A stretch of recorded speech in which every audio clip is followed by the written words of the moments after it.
wabarakatuh. Waalaikumsalam warahmatullahi wabarakatuh. Baik Bu, perkenalkan nama saya Bahri Arista dari Universitas PGRI Silampari. Di sini saya izin untuk menginterview Ibu, tapi alangkah baiknya Ibu memperkenalkan diri terlebih dahulu. Baiklah, perkenalkan nama saya Usmit SPD, riwayat mengajar dari tahun 2003 sampai sekarang. Alma mater saya S1 PGSD Universitas Terbuka, golongan sekarang 3C, jabatan sekarang guru kelas 1, status guru PNS Serdik. Baik Bu, di sini saya izin menanyakan beberapa pertanyaan. Yang pertama yaitu, apakah Ibu memahami tentang kurikulum Merdeka dan perubahan kurikulum nasional yang akan datang? Ya, saya cukup memahami kurikulum Merdeka karena sekolah kami sudah mulai menerapkan secara bertahap. Saya juga mengikuti beberapa pelatihan. Mengenai perubahan kurikulum ke depan, saya memahami bahwa perubahan kebijakan pendidikan akan lebih fleksibel dan berpihak pada siswa. Nah, selanjutnya, bagaimana pandangan Ibu tentang kurikulum Merdeka dan perubahan kurikulum nasional yang akan datang? Saya memandang kurikulum Merdeka sebagai langkah positif karena memberikan siswa keleluasan bagi guru dan menyusun pembelajaran dan sesuai dengan kebutuhan siswa. Sedangkan perubahan kurikulum yang akan datang, saya berharap tetap konsisten dan dapat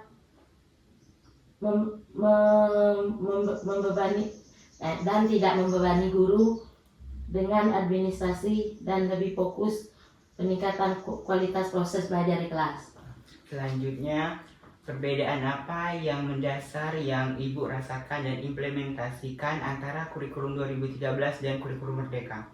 Perbedaan dasarnya adalah pada fleksibilitas. Kurikulum Merdeka memberikan lebih banyak ruang untuk berinovasi, mengembangkan modul ajar sendiri dan mengintegritas banyak ruang untuk berinovasi, mengembangkan modul ajar proyek kelima, sementara kurikulum 2013 lebih terstruktur dan banyak tuntutan administrasi. Selanjutnya, apa tanggapan Ibu terkait isu ganti menteri, ganti kurikulum? Tanggapan saya, ganti menteri, ganti kurikulum menurut saya bisa membingungkan guru dan siswa. Dan saya berharap ganti kurikulum kalau memang diperlukan, ya silakan, tapi berfokus pada guru dan siswa agar tidak terlalu terbebani oleh bahan ajar. Nah, selanjutnya itu, apakah sekolah Ibu telah menerapkan kurikulum Merdeka secara ideal? Kalau tidak, apakah Ibu tahu kira-kira kapan akan diberlakukan di sekolah Ibu? Sekolah kami sudah menerapkan kurikulum Merdeka mulai dari tahun ajaran 2003-2004, tapi belum secara ideal, dan kemungkinan untuk tahun ini mulai diberlakukan secara ideal. Nah, selanjutnya, tema apa yang paling sering dipilih dalam implementasi P5 pada kurikulum Merdeka? Tema yang sering dipilih dalam P5 dalam kurikulum Merdeka yaitu tentang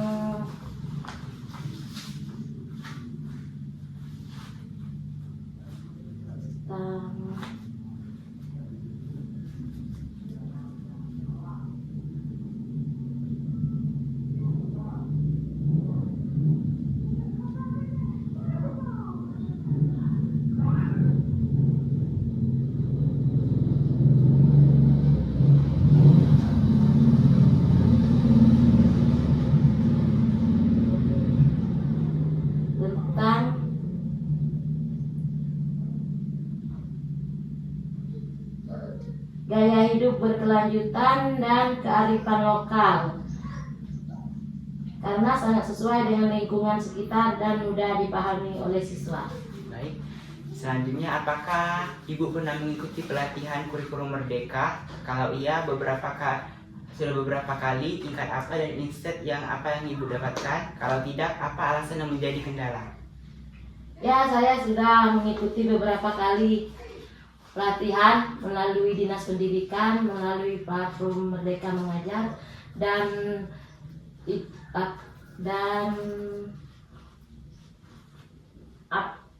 KKG guru antar sekolah. Yang saya dapatkan, saya dapat mengembangkan modul ajar, proyek P5, dan beberapa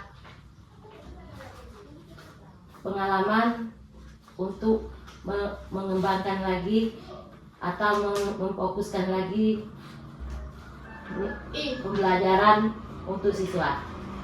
Selanjutnya, proyek apa saja yang pernah Ibu lakukan terkait dengan profil belajar Pancasila? Profil yang mana yang intens diimplementasikan dalam pembelajaran? Kami pernah membuat proyek dasar daur ulang sampah dan pemerahan budaya lokal. Profil yang paling sering kami terapkan di sekolah adalah bergotong royong, kreatif, dan bernalar kritis. Nah, selanjutnya, apa harapan Ibu dalam melaksanakan kurikulum merdeka? Saya berharap kurikulum merdeka bisa membuat pembelajaran lebih bermakna, menyenangkan, dan sesuai dengan kebutuhan siswa. Saya juga berharap guru lebih merdeka dalam mengajar. Nah, selanjutnya, apakah kurikulum merdeka sesuai dengan kebutuhan siswa dan pembelajaran? Seperti apa contohnya? Menurut saya, kurikulum merdeka bisa membuat pembelajaran lebih efektif, dan contohnya misalnya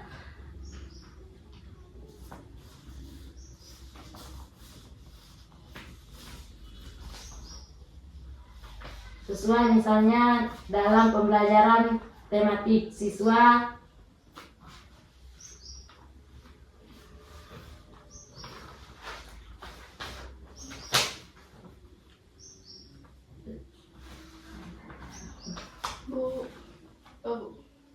seperti sangat sesuai misalnya dengan pembelajaran tematik, siswa diajak mengamati lingkungan sekitar lalu membuat solusi sederhana seperti membuat poster hemat air. Ini membuat pembelajaran lebih berinteraksi dan aplikatif. Nah, selanjutnya, bagaimana interaksi guru dan siswa selama implementasi kurikulum merdeka? Interaksi lebih humoris dan kolaboratif. Guru lebih berperan sebagai fasilitator, sedangkan siswa aktif bertanya, berdiskusi, dan membuat proyek. Nah, selanjutnya, bagaimana Ibu memasukkan unsur literasi saintifik HOT P5 dalam keterampilan abad 21 di dalam modul ajar yang Ibu buat? Saya selalu berusaha menemukan unsur tersebut ke dalam setiap FPP dan modul ajar. Misalnya dengan kegiatan membaca informasi, eksperimen sederhana, soal berpikir tingkat tinggi, dan diskusi kelompok. Unsur P5 juga saya masukkan dalam bentuk proyek berbasis tema dan disepakati bersama siswa. Nah, selanjutnya, insight apa yang dapat Ibu berikan pada mahasiswa atau calon guru? Insight yang dapat diberikan kepada mahasiswa calon guru SD, pahami kreativitas siswa, kuasai dasar kurikulum, dan jangan takut berinovasi. Menjadi guru bukan hanya soal mengajar, tapi juga mendidik dan membimbing kreatif murid. Nah, baik Bu, terima kasih atas waktu dan kesempatannya karena sudah saya interview. Saya Fahri Arista berterima kasih pada Ibu. Saya akhiri, wassalamualaikum warahmatullahi wabarakatuh. Assalamualaikum warahmatullahi wabarakatuh. Terima kasih Bu. Sama-sama.